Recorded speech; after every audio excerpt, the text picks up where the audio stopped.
Good morning friends. RDA online classes में आपका स्वागत है। आज हम पढ़ेंगे नेशनल जीके की एक क्लास। नेशनल जीके में दोस्तों हमने स्टार्ट करवा रखा था मुगल एम्परर्स को, मुगल काल को या आधुनिक भारत के इतिहास को। उसमें हमने पढ़ लिया था कि बाबर जो है उसने कैसे मुगल सल्तनत की नींव रखी और बाबर ने कौन कौन से युद्ध लड़े, और बाबर के बाद जो उनके उत्तराधिकारी हुए उसको हम पढ़ेंगे आज नेशनल जीके के पॉइंट ऑफ व्यू से। तो बाबर को एक बार दोबारा से रिपीट करते हैं कि बाबर 1525 ईस्वी में भारत आया था। उससे पहले फरगना और काबुल का वो शासक था। उसके बाद जैसे ही बाबर भारत आया उसके पास में चुनौतियां थी कि वो इब्राहिम लोदी के साथ में युद्ध कैसे लड़े। कुछ नीति अपनाई उसने और पानीपत के पहले युद्ध में दोनों का मुकाबला हुआ और उस युद्ध में बाबर ने विजय हासिल की और पानीपत के युद्ध में इब्राहिम लोदी मारा गया और पानीपत में इब्राहिम लोदी का मकबरा बना दिया गया। वो था पानीपत का पहला युद्ध 1526 में। 1526 के बाद हम पढ़ते हैं 1527 में बाबर का खानवा का युद्ध राणा सांगा और बाबर के बीच, जिस युद्ध में बाबर की विजय हुई, राणा सांगा की पराजय हुई। 27 के बाद 28 में हम पढ़ते हैं बाबर का चंदेरी का युद्ध, और चंदेरी के युद्ध में बाबर ने मेदिनी राय को परास्त किया। मेदिनी राय के परास्त करने के बाद 1529 ईस्वी में हम पढ़ते हैं बाबर का घाघरा का युद्ध। नसीरुद्दीन शाह या अफगानों के साथ में बाबर के द्वारा लड़ा गया, बिहार के घाघरा नदी के तट पर जो लड़ा गया था उसे कहा गया घाघरा का युद्ध, और उस युद्ध में बाबर की विजय हुई और नसीरुद्दीन शाह के साथ में संधि हुई बाबर की। उस संधि के तहत बाबर ने कब्जा कर लिया बंगाल पर, क्योंकि नसीरुद्दीन शाह बंगाल के शासक थे। उसके बाद बाबर ने उसको अपना सामंत बना लिया, करदाता बना लिया और संधि में प्रस्ताव रखा कि किसी भी अफगानी को आप पश्चिम बंगाल में शरण नहीं देंगे। उसके बाद बाबर की मृत्यु हो गई, और मृत्यु हुई कहाँ बाबर की? आगरा में। और पहले तो आगरा के आरामबाग में बाबर को दफनाया गया। उसके बाद स्थानांतरित किया गया बाबर के शव को, कहाँ पर? काबुल में। और जिस जगह पर कोई भी मुगल शासक या मुगल एम्परर मरता है वहां पर उसकी मकबरा बना दिया जाता है। तो ये था बाबर, और बाबर की जो आत्मकथा थी उसका नाम था बाबरनामा, जो कि तुर्की भाषा में लिखी थी बाबर ने, और अब्दुल रहमान खान खाना ने उसको फारसी भाषा में अनुवाद किया था। उसके बाद बाबर का उत्तराधिकारी हुआ हुमायूं। बाबर के मरने से मात्र 4 दिन पहले ही बाबर ने अपना उत्तराधिकारी हुमायूं, अपने बेटे को गद्दी पर बैठाया। कहां पर? आगरा की गद्दी पर बिठाया बाबर ने। तो यहां से पहले दोस्तों देखो, जीके में जब हम पढ़ते हैं, इतिहास को जब हम पढ़ते हैं तो बहुत सारी ट्रिक्स होती हैं हमारे पास याद रखने के लिए, लेकिन मैं आपको ये सलाह देता हूं कि ट्रिक्स को बिना पढ़ के आप normally step to step history को पढ़ते हो, एक स्टोरी बनाकर, स्टोरी क्रिएट करके, वो हमें ज्यादा याद रहता है और हमारी माइंड पावर भी बिल्डअप होती है स्टोरी क्रिएट कर कर पढ़ने से। लेकिन किसी किसी जगह पर कुछ ऐसी ट्रिक्स काम आती हैं हमारे, जो कि हमें पढ़नी ही होती है, हमारी मैंडेटरी होती है, या अपनी जिस भी स्टूडेंट की माइंड कैपेसिटी ज्यादा है वो तो ट्रिक्स को पढ़ता ही नहीं है। लेकिन कुछ कुछ स्टेप्स ऐसे होते हैं कि हमें तो हर स्टूडेंट को एक साथ लेकर चलना पड़ता है। तो जैसे गुलाम वंश में मैंने आप लोगों को एक ट्रिक बताई थी कि गुलाब खिले तो सांस लो। ये गुलाम वंश की क्या थी? ट्रिक थी कि गुलाब से तात्पर्य था गुलाम वंश, गुलाम वंश के बाद में खिले, खिले से तात्पर्य था खिलजी वंश, उसके बाद तो से तात्पर्य था तुगलक वंश, और सांस से तात्पर्य था सैयद वंश, और लो से तात्पर्य था लोदी वंश। ऐसे ही जब लोदी वंश के पतन के बाद में बाबर मुगल सल्तनत की नींव रखता है भारत में, इन्हीं के काल में इनके मकबरों की एक ट्रिक बनाई हुई है मैंने अपनी, उस ट्रिक को एक बार पढ़ते हैं। जैसे ट्रिक ये है अपनी मुगल काल की ट्रिक, मुगल कालीन मकबरे। ट्रिक जो पढ़ेंगे हम अभी वो पढ़ेंगे मुगल कालीन मकबरे। अब वर्तमान में आज के दिन जब हम पूरे भारत की बात करते हैं तो सर्वश्रेष्ठ पार्टी पार्लियामेंट में कौन सी है? हमारी भाजपा। उस भाजपा पार्टी को लिख देते हैं दोस्तों BHAJP और A। ये हमारी, आप सभी को पता होगा कि सेंटर में दिल्ली में हमारी जो सबसे मजबूत पार्टी है वर्तमान में, नरेंद्र मोदी जिसके प्रधानमंत्री हैं हमारे देश के, तो उस पार्टी का नाम है भाजपा, भारतीय जनता पार्टी। इसमें हम भाजपा में पी को हटा देते हैं और यहां पर लिख देते हैं हम एस। तो यहां पर लिख दिया हमने एस, और ये आए हमारे मुगल एम्परर्स। कौन कौन से? बाबर, हुमायूं, अकबर, जहांगीर, शाहजहां और औरंगजेब। और औरंगजेब के बाद बहादुर शाह जफर, और बहादुर शाह जफर के बाद मुगल काल का पतन। उसके बाद हम देखते हो इसके मकबरे पढ़ते हैं। तो यहां पर हमें एक शब्द याद रखना पड़ेगा, कादी सिलाराबाद। ये एक शब्द है, कादी सिलाराबाद। जो भी मुगल एम्परर्स हुए या जो भी मुगल शासक हुए या जो भी अफगानी शासक हुए, चाहे वो सल्तनत काल के हों चाहे वो मुगल काल के हों, ये जो सल्तनत वंश या मुगल वंश के जितने भी शासक थे, भारत में कोई भी नगर बसाते थे या किसी गांव को बसाते थे या किसी शहर को बसाते थे, तो उसके नाम के बाद में बाद लगता था। मैक्सिमम जगहों के बाद में आज भी बाद लगता है, हैदराबाद, सिकंदराबाद और ये अपना अहमदाबाद जैसे ये नगर हैं, उनके बाद में बाद लगता है। मतलब कि ये किसी ना किसी मुगल शासक द्वारा बसाए हुए नगर हैं। तो उन्हीं नगरों में से हमने एक नगर निकाला, कादी सिलाराबाद, और कादी सिलाराबाद को लिख देंगे इनके सामने, का दी सी ला रा और बाद, ये लिख दिया हमने। भाजपा हमने भारत की वर्तमान की सर्वश्रेष्ठ पार्टी लिखी, भाजपा, और पी को हटाकर हमने एस लिखा मात्र। उसके बाद एक शब्द लिया हमने, कादी सिलाराबाद, और बी के सामने का, दी, सी, ला, रा और बाद, ये लिख दिया हमने।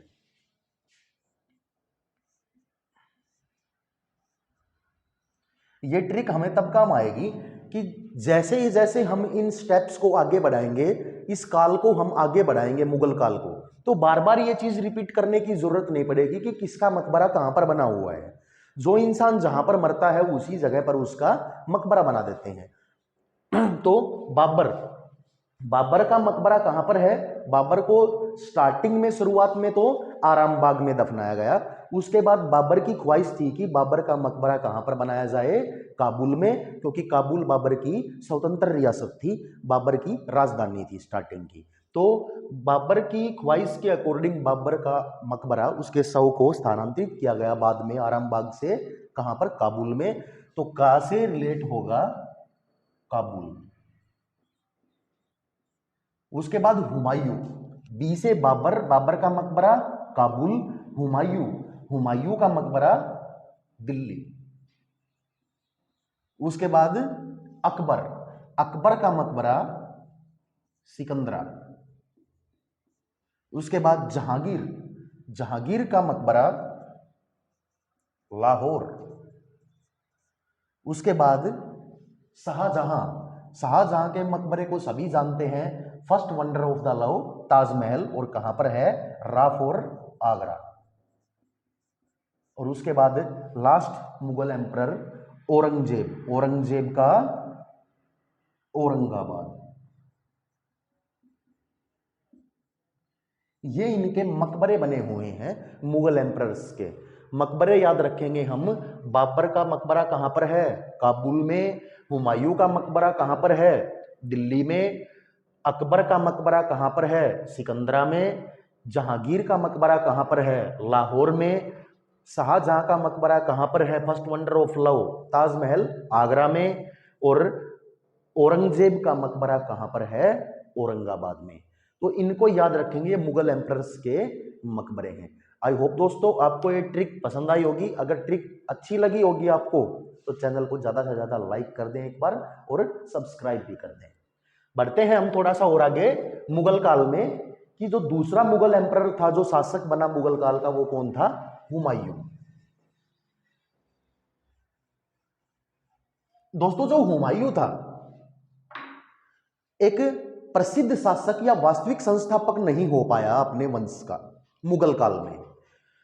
कैसे कि हुमायूं के काल में जितने भी युद्ध लड़े हुमायूं ने, उन सभी में पराजय का सामना करना पड़ा। और इन चीजों को देखकर, इन सभी बातों को देखकर कि जो साइड में जितनी भी रियासतें थी या जो भी सीमावर्ती राजवंश थे या सीमावर्ती राज्य थे, उन सभी के शासकों ने देखा कि हुमायूं एक कमजोर शासक है। और हुमायूं के बाद यहां पर मुगल काल में आता है छोटा सा यू टर्न कि कैसे हुमायूं को हराकर दिल्ली की गद्दी हासिल करता है शेरशाह सूरी और उसका वंश चलता है थोड़ा सा। उसके बाद दोबारा से हुमायूं वापस दिल्ली में लौटता है और पंजाब से जीत हासिल करके कैसे दोबारा दिल्ली सल्तनत को हासिल करता है हुमायूं। तो देखते हैं कि हुमायूं का काल कैसे स्टार्ट हुआ। कल मैंने आपको बताया था बाबर का उत्तराधिकारी हुआ हुमायूं। तो जब बाबर मरा तो हुमायूं से कुछ अपने जीवन के बारे में वर्णन किया। हुमायूं को बाबर ने समझाया कि भारत में सिर्फ उसने 4 साल ही जीवन व्यतीत किया। उन 4 सालों में बाबर ने कभी भी चैन से सांस नहीं लिया था, सिर्फ अपने साम्राज्य का विस्तार किया था, सिर्फ और सिर्फ युद्ध लड़े थे। और आप सभी को पता होगा कैसे 25 से 30 तक जब तक बाबर की मृत्यु होती है तब तक वो कैसे सारे युद्धों को लड़ता है और भारत में जीतता है।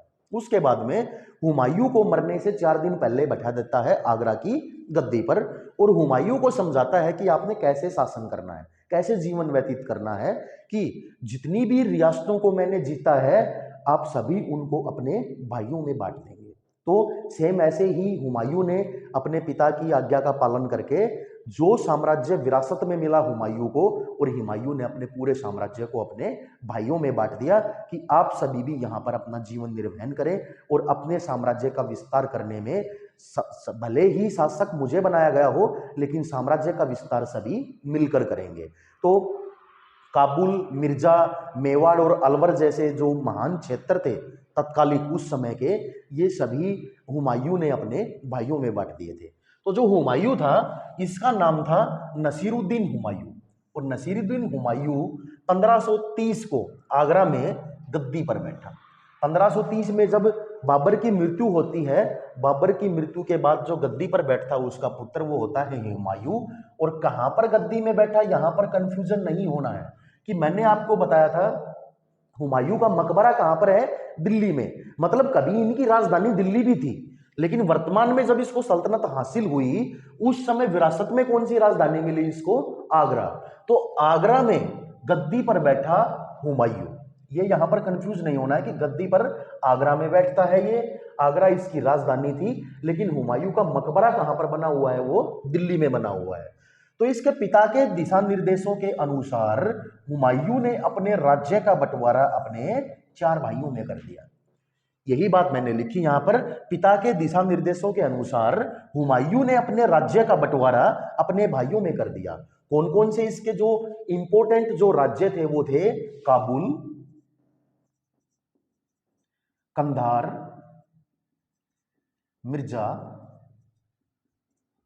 मेवाड़ व अलवर।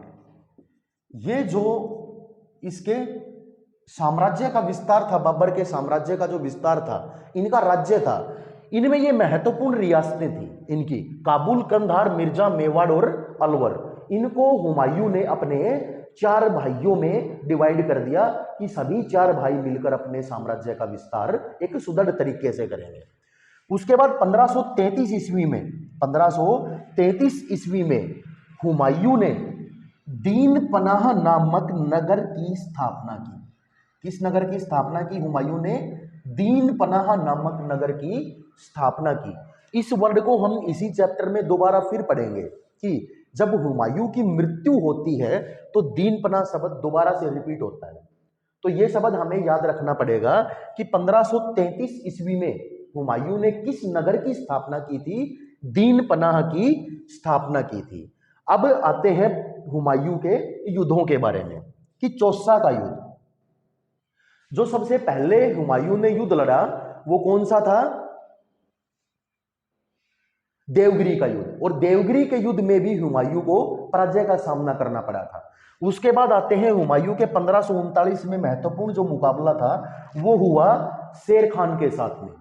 जो शेर खान थे उसका सामना होता है हुमायूं के साथ 1539 में चौसा नामक जगह पर, और इसे कहते हैं चौसा का युद्ध। और चौसा के युद्ध में शेर खान जीत जाता है और हुमायूं की पराजय होती है। और इस युद्ध को जीतने के बाद जो शेर खान थे वो शेर शाह की उपाधि धारण करते हैं, शाह की उपाधि धारण करते हैं। और शेर खान का नाम हम पढ़ते हैं इस युद्ध के बाद में शेर शाह। इसी के बाद में जो दूसरा युद्ध लड़ा 1539 में हुमायूं का पहला युद्ध, और 1540 में महत्वपूर्ण युद्धों में से ही शामिल बिलग्राम का युद्ध, हुमायूं का बिलग्राम का युद्ध। और बिलग्राम का युद्ध वापिस फिर किसके साथ में होता है, इसका शेर शाह के साथ में हुमायूं का युद्ध। अब यहां पर जो युद्ध था शेर खान के साथ चौसा का युद्ध, इसी के साथ ही दूसरा युद्ध होता है। लेकिन इस समय जो शेर खान होता है वो शाह की उपाधि धारण कर लेता है और उसके नाम के आगे लग जाता है शेर शाह। और शेर शाह के साथ में हुमायूं का युद्ध हुआ, बिलग्राम का युद्ध। इस युद्ध में भी शेर शाह की जीत हुई और हुमायूं की पराजय हुई। इस हार के बाद में हुमायूं काफी कमजोर बन गया। कमजोर पड़ने के बाद में हुमायूं अपनी सल्तनत को छोड़कर, अपने साम्राज्य को छोड़कर वापिस कहां पर चला गया, सिंध चला गया। हुमायूं सिंध चला गया। और यहां पर जाने के बाद में 15 सालों तक, लगभग 15 सालों तक हुमायूं यहीं पर रहा सिंध में। और यहां से हुमायूं कुछ योजना बनाता रहा। 15 सालों के बाद कुछ सीखने के बाद, कुछ अपने गुरु बनाकर, कैसे किसी से कुछ विद्या लेकर कैसे साम्राज्य का विस्तार करना है, ये सभी नीतियों को पढ़कर हुमायूं लौटता है वापिस फिर भारत में। और 1555 ईस्वी में हुमायूं ने सिकंदर को पराजित कर दिल्ली की गद्दी पर जीत हासिल की। किसने? हुमायूं ने। कि 15 सालों तक यहां पर हुमायूं एक हार को सहन करता रहा। और कैसे इसने अपने साम्राज्य को दोबारा से हासिल करना है, वो कैसे अपने किसी को गुरु बनाकर कैसे कुछ विद्या हासिल करके हुमायूं सीखता है इस युद्ध के बारे में, कि कैसे युद्ध की नीति को जीता जा सकता है और कैसे अपने साम्राज्य को वापिस मिलाया जा सकता है। उसके बाद में 1555 में हुमायूं ने दोबारा से भारत में प्रवेश किया और सिकंदर को पराजित करके दिल्ली की गद्दी हासिल की 1555 में हुमायूं ने। तो 1556 में जो शब्द बताया था मैंने आपको कि याद रखना है, दीन पनाह।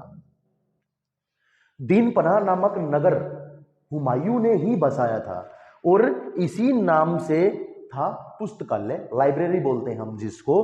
1556 ईस्वी में दीन पनाह पुस्तकालय में सीढ़ियों से गिरने की वजह से हुमायूं की हो जाती है मृत्यु।